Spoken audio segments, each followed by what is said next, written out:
Rockers in Recovery Media is dedicated to carrying the message of addiction recovery through music, news, events, and festivals taking place within and not limited to the clean and sober community. Hey, John Hollis with Rockers in Recovery. I want to welcome everybody to the show tonight. Of course, if you're checking us out for the first time and you want to find out what Rockers in Recovery is all about, Rockers in Recovery has been around since 2008, and we are a media company.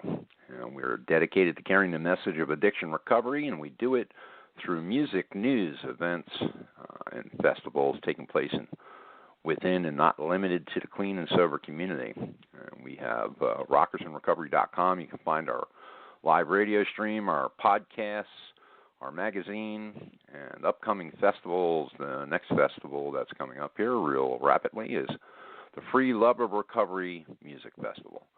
It's free to everybody. It's September 9th, 2017, 12 p.m. to 5 p.m. at Kirby Park in Wilkes-Barre, Pennsylvania. Come on out and hang out with us.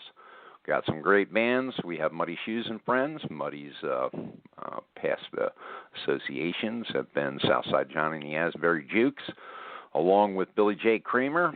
We have Mitts, the Mitts Band, the Stickies, and the RAR Special Guest Rockers. David Usikian is one of the special guest rockers. You might know him. He's part of the Hooters. He is a founding member of the Hooters. We have Andy Babe Pace on drums, CC Music Factory and Gary U.S. Bonds. We have some really, really cool people. We got, of course, Don Taylor on the saxophone from Leonard Skinner, and many more special guests that will be hanging out with us. That is, again, September the 9th, 2017, 12 p.m. to 5 p.m., Kirby Park in Wilkes-Barre, Pennsylvania. I want to thank tonight's sponsor for this show, Hope and Grace Recovery Center. They are also a special guest or a special event sponsor of the Free Love of Recovery Music Festival up there in Wilkes-Barre. Tonight we have on Adam Bryan. Adam is, of course, part of Hope and Grace, and we're going to be talking to him. He works diligently with clinical intervention, and he does all kinds of work to be able to help families get together and be able to perform interventions or help the families to, assist in being able to help the addict get into recovery. So the good news is that through, of course, an intervention, a clinical intervention, they get to be able to expose what the issues are with the family and be able to move forward to get everybody help, not just the addict. So that's the first part of the show. The second part of the show tonight is musical guest Mitts, and he's opened up for Mitts has opened up for America, the Wallflowers, Derek Trucks Band. I mean, it goes on. Blues Travelers, Leon Russell, God rest his soul. He's really done a lot of great work. Derek Trucks Band. He's worked with a lot of different people, and they're going to be playing up at the festival. We're looking forward to having Mitts in the band there and having some fun and showing people that recovery is possible. And let's go to the phones. Adam, how you doing tonight? Hey, what's happening, bud? Good to talk to you. And want to thank you and Jason and the rest of the staff, of course, at Hope and Grace Recovery Center for sponsoring and making possible free events like the one that's going on up in Wilkes-Barre. If it wasn't for organizations like yourself, we wouldn't be able to make these free for the community to be able to get educated and get help and have some great rock and roll and fun at the same time. Appreciate that. Yeah, so, obviously it's really important for us as a provider to be able to support, these kind of events so, people can not only have fun in recovery, but, have some awareness around it. So, certainly our pleasure. Hope and Grace tries to give back anywhere that we can. It's a pretty altruistic organization. And with that being said, I appreciate you having us on. Jason, this is his third one, so, give him a big hug for us. He's hung in there and done 3 shows with us, so that's a great thing. You're listening to Rockers in Recovery Radio, and, of course, we have Adam Bryan on, and Adam is with Hope and Grace Recovery Center. Phone number over there is 836-HGRC. And you can check them out at, what's your website, Adam, so that way they know? So that's at www.hopeandgracerecoverycenter.com. Cool. So what is the whole clinical intervention aspect that you go at to help families? Because, again, it isn't just the addict that suffers, it's also the family members. So how do you help people as a clinical interventionist? Sure. So too many times often than not, I'll receive telephone calls either from colleagues in the field or folks who work in the community at outreach centers where families will present, great concern about their loved one who's struggling with drugs and alcohol, and I'll get the call, and the family's really concerned about a loved one, either due to drugs or to alcohol, and so essentially what happens is I will immediately make contact with the family to understand a little bit more about what's going on, right? It's really important for me to get as much information as possible from the family about the potential client that we're going to be working with. I spend a lot of upfront time with the family trying to understand, who fills into what role, right? Is it a mom and dad? Is it a husband and wife? Is it a sibling? And so, the majority of the calls that I receive today are mostly parents that are concerned about their children. And to give you an example, most recently was, a 22-year-old young man who was using opiates, right? So opiates is probably, 75% of the admissions that we see into Hope and Grace Recovery Center today. And so this particular case was revolving around this young man who was using opiates, and mom and dad were greatly concerned, and so I spent a whole bunch of time working with them and helping them understand, that we need to be able to set healthy boundaries, and we need to be able to set bottom lines, and more importantly that we need to invite this young man into treatment. And so, a lot of what I do as a clinical interventionist, has multiple, multiple approaches, but it's approached as a team, right? So super proud of the clinical folks that work at Hope and Grace, from our clinical director to our clinical supervisors, right? And I spend a lot of time, getting feedback from them on cases that I'm working with, folks who've been in this space for decades, and so I'll do a case review with them on the potential client that we're working with. I'll give the complete demographic of not only the family but of the client, and we'll spend some time reviewing different approaches, right? So it's always been our feeling at Hope and Grace that the more people that care about getting people into treatment, the more effective we can be. So I spend a lot of time working with these families, helping them understand, these are the steps that we need to take. These are the boundaries that we need to set up to get, your loved one into treatment. I try to leverage, anything I can, right? Whether it's legal issues, whether it's financial support from the family, anything that I can leverage as an interventionist to help the patient or the client make an admission into treatment, the more effective I can be. So a lot of what I do is trying to understand some of that, right? What leverage do we have to help this person make an admission into treatment? And you have to really position yourself to know when to strike at the right time. Wouldn't you agree? Yeah, 100%. So,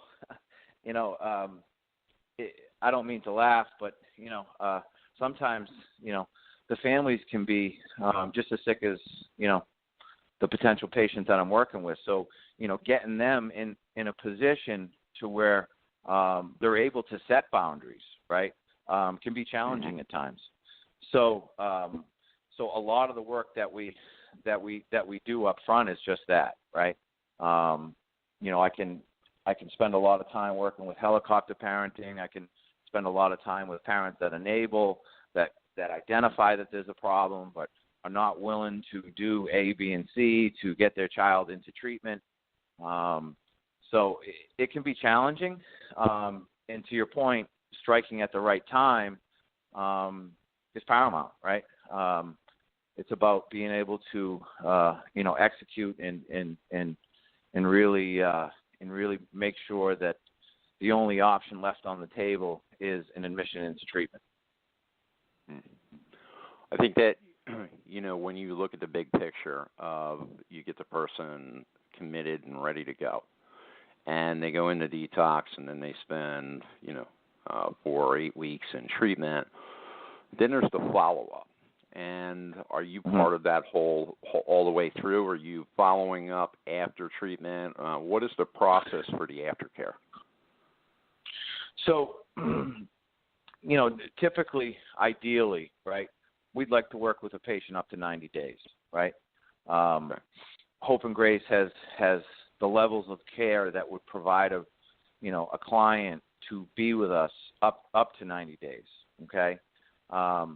The really neat thing about Hope and Grace, and I think one of the awesome things that that Fitz was able to build, prior to my arrival, was we've got this really special person who works for our company.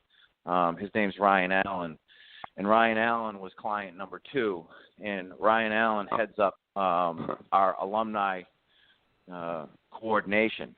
And so one of the things that Ryan does while a client is at our center is that he spends a lot of time building rapport and building relationships with all the clients, right? So he's a guy that you'll see, pretty much, if not daily, every other day, kind of popping into the center and, understanding and working with clients what their needs are. And so what Ryan does is once those clients will step down to the outpatient level of care, is that he runs an alumni meeting every Sunday night, and he invites the clients to obviously participate and attend those meetings, but he certainly does a great job at following up with them, post graduation. I will follow up with families 100%. There's something really special about what I do when we're able to facilitate and execute a successful admission into treatment, right? And so there's, hundreds of families that still reach out to me, and I follow up with them, and I've got great relationship with. This is, of course, Rockers in Recovery Radio. You're listening to Adam Ryan, clinical interventionist. He is with Hope and Grace Recovery Center. You can reach them at 888-836-HGRC. And, of course, you can give your website again. Adam, that would be great. Sure. So our website is www.hopeandgracerecoverycenter.com, and that's www.hopeandgracerecoverycenter.com. Great stuff, man. Hey, listen, we look forward to having you at the event. You guys are going to be taking the stage for a couple of minutes and explaining what you do and how you do it. We're looking forward to having you share. And the next time we have you on, we want you to talk about some personal stuff. You know what I mean? We'll get to the root of the personal recovery. You got it, my man. I look forward to it. Thanks for having us on. You'll be back on in a couple of weeks. We're looking forward to having you back on again. Thank you. You're welcome. And big hugs to Jason and the rest of the crew. We appreciate it. Rock on. Yeah, man. All right, brother. Appreciate it, guys. And, of course, here's Dope Sick Blues by our friend Mitz.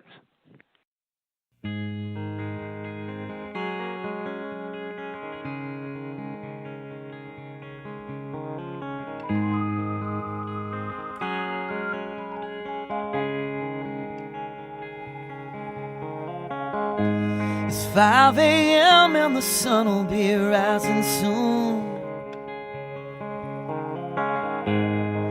There ain't a damn thing I can do.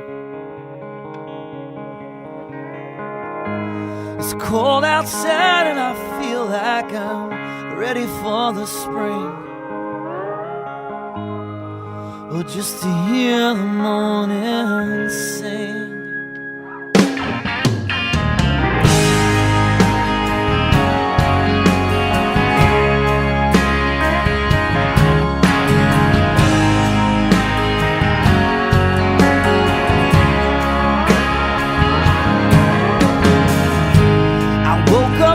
This morning with my sheets all drenched in sweat, just trying to get used to living endlessly in debt. I spent the last few years just digging my own grave, yeah, and suffering like a slave, and suffering like a take me down, nice and easy. Somebody told me once, you'll never leave me. Ooh, baby, won't you take me down, nice and slow? 'Cause I got nowhere else to go.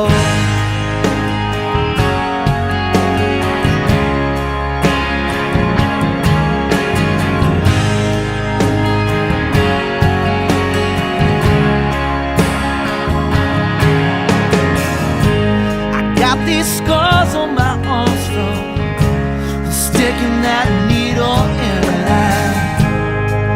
I still don't see no reason why.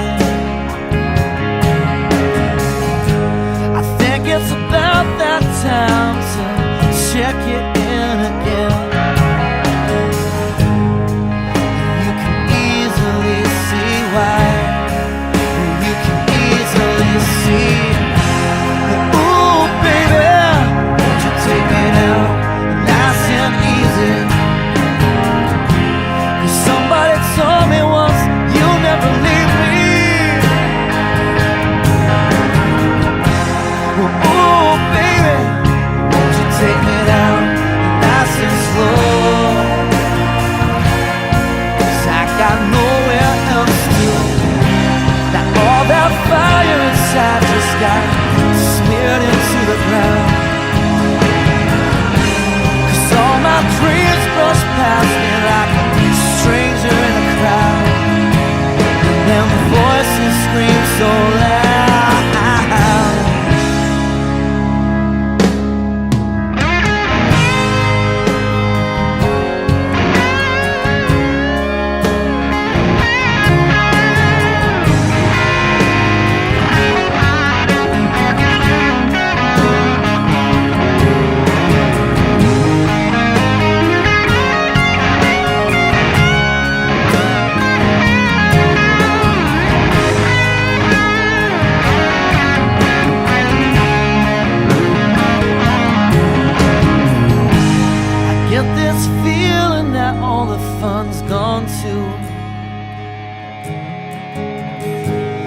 Here I am, still running on back to you.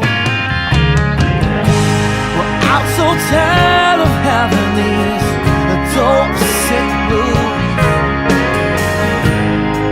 How do I untie this noose? How do I untie it? Oh, baby, won't you take me down, nice and easy? Told me once, you'll never leave me.